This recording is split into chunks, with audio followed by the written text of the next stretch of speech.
the function of the mind is to create coherence between what we believe and the reality that we experience. If you believe there's a threat, signals of threat released into the blood will prepare the cells to engage in a protection response. But the problem is this: maybe there was no real threat.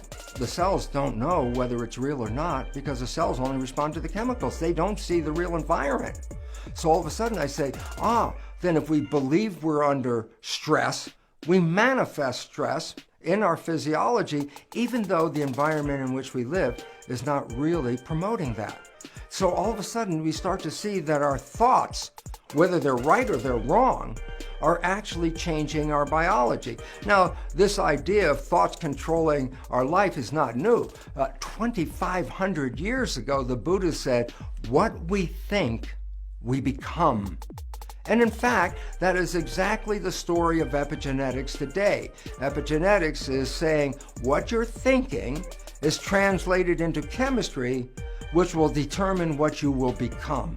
So, 2,500 years later, Buddha is right, but now we know the mechanism. Signal plus protein equals behavior. Now I say, when the behavior is not supporting us, then we can say, we are expressing a dis-ease. Now, in this equation, I say, well, what can be responsible? What can cause a disease? The beautiful part about it is there are only two things on the other side of the equation. It's either the protein or the signal can be considered the cause of disease. So I say, well, yeah, proteins can cause disease because defective proteins lead to defective functions, which then are expressed as disease. So the question is, how much of our disease is actually controlled by defective proteins? And the most amazing fact is this, that flawed genes cause less than 1% of disease. So when we go back to our chart and I say, proteins can contribute to disease, and I say, well, they can contribute because defective proteins as a result of mutations or alterations of our genome then will mislead the fate of the cells, and in that case, cells out of harmony with the world express disease. Now we're down to a very simple understanding. If only 1% of disease is related to proteins, going back to the chart says, well then, the other cause of disease must be some alteration in the signal. So I say, the signal can cause up to 90% or more of disease that we experience on the planet. I say, well, how can the signal interfere with health? And I say, number one, if you experience trauma, let's say you're in an accident and you twist your spine and you interfere with the flow of information from the nervous system to the cells, then the alteration of that interference of communication could lead to a misunderstanding by the responding cells. So what's really going on because the signals are altered?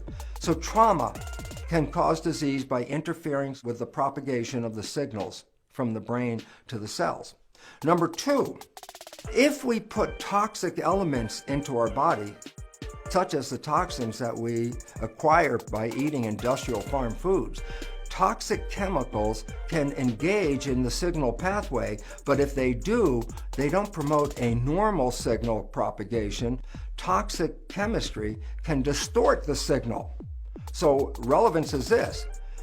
If the brain is sending a signal to control the cells and there's toxic chemistry in the pathway, then the signal that reaches the cells is by definition altered, and therefore the behavior of the altered cells can lead to disease.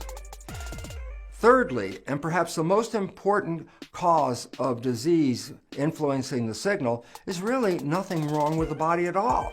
But what it represents is this, the influences of our thoughts. Our thoughts are what are translated into the chemistry. Now, why is this relevant? If we have a disease due to thought, it's not because the body is defective, it's because the signal is inappropriate. And this is really important because it is recognized now that our consciousness is the primary problem in the issues of health on this planet, especially as they relate to stress. And that this issue is nothing organically wrong with the body. It's just that we're sending inappropriate signals at an inappropriate time, which leads to inappropriate behavior, which we call disease. Sign up now on gowsim.com to watch the full presentation.